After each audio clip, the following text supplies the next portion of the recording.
Greetings, agents. This is Private Boulders, the mediocre gamer, and this is the Division 2.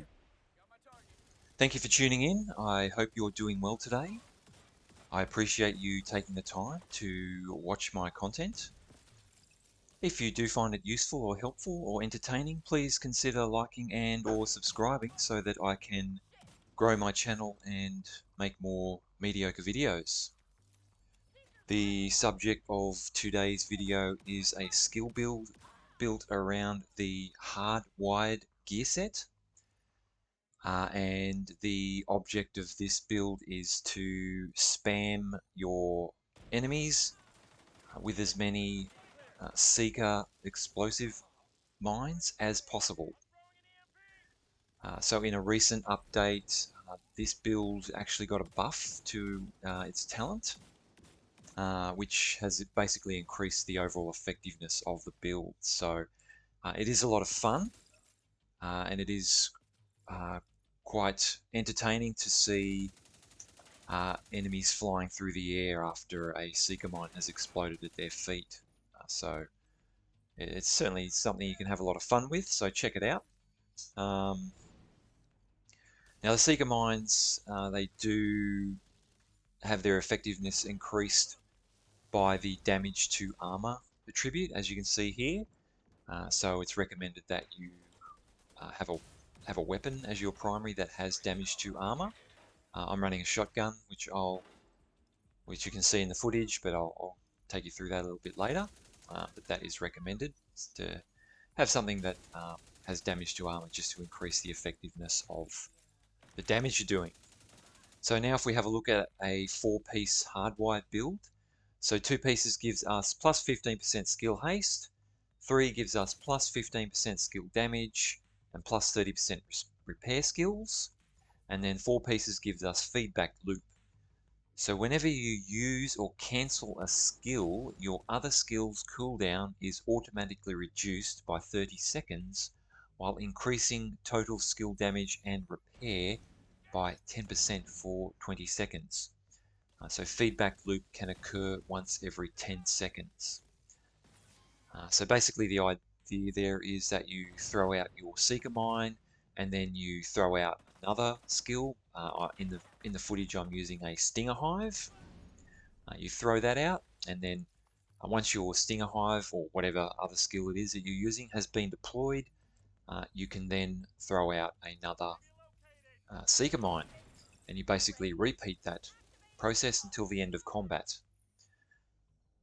So you need to probably, obviously, you'll need 2 other pieces to complement this. But before we move on, I'm running the backpack, so that has the short circuit talent. So that basically decreases the feedback loop cooldown from 10 to 5 seconds. So that really ups the spam factor considerably there. I'm not running the chest piece. The chest piece basically gives you a damage boost from, it's a damage and a repair boost basically, from 10% to 25%. You can basically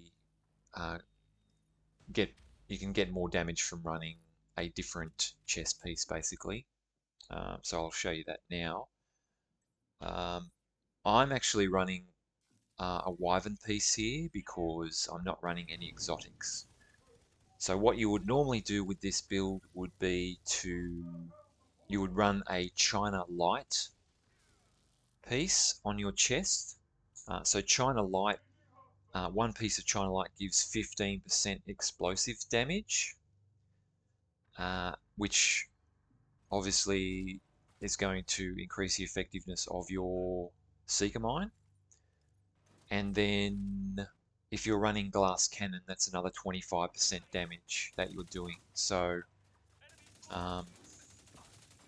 what's my maths? My maths isn't great, but 25 plus 35, I believe, is 40%.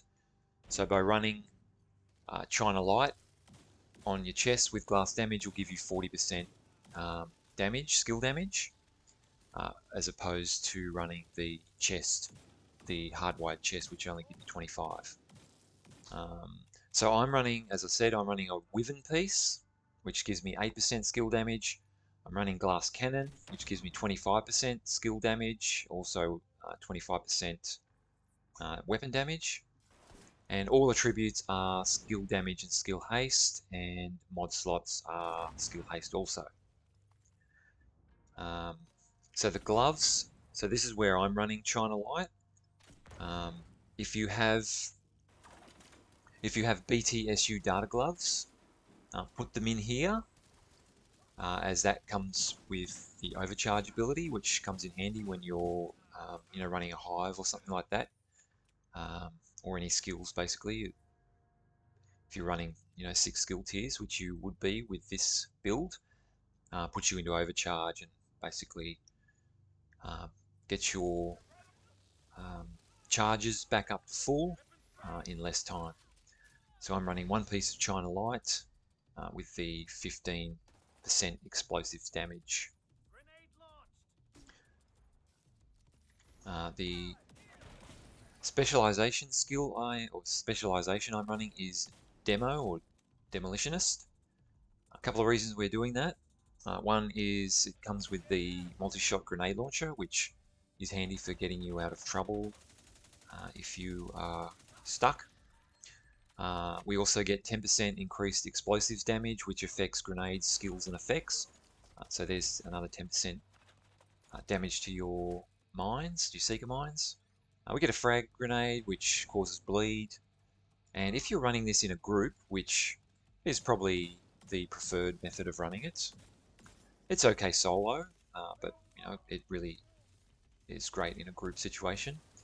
So group members gain 5% damage to targets out of cover, which is really handy also.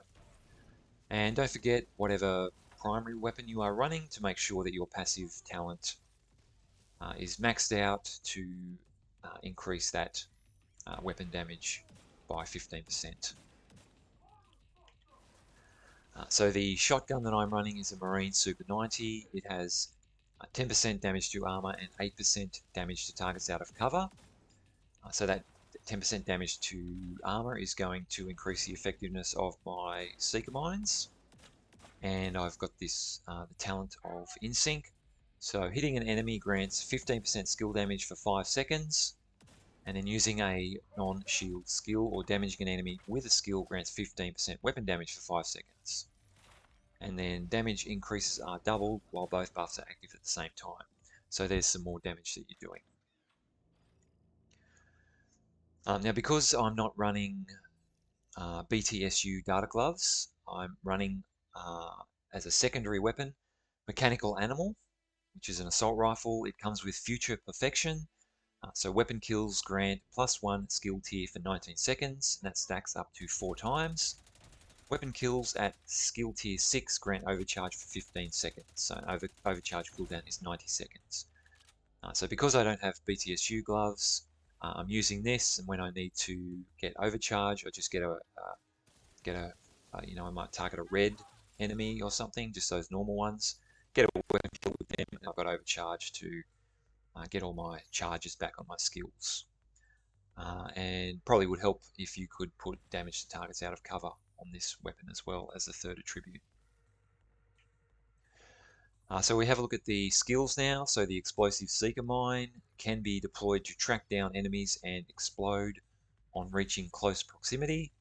It applies a bleed status effect on the affected target. You've got a cooldown of 19 seconds, which virtually, if you're running hardwired, is reduced considerably. Damage doing about 4 million. Blast radius is 5.2. So there is some scope there to for this to affect more than one enemy if you get them close together. And then you got bleed damage of about 60,000 per tick for 7 seconds. So just as an example, if you're playing solo and you're playing heroic, then an elite, those the yellow ones, they've got about 9.8 million effective hit points, which is armor plus health. So you probably,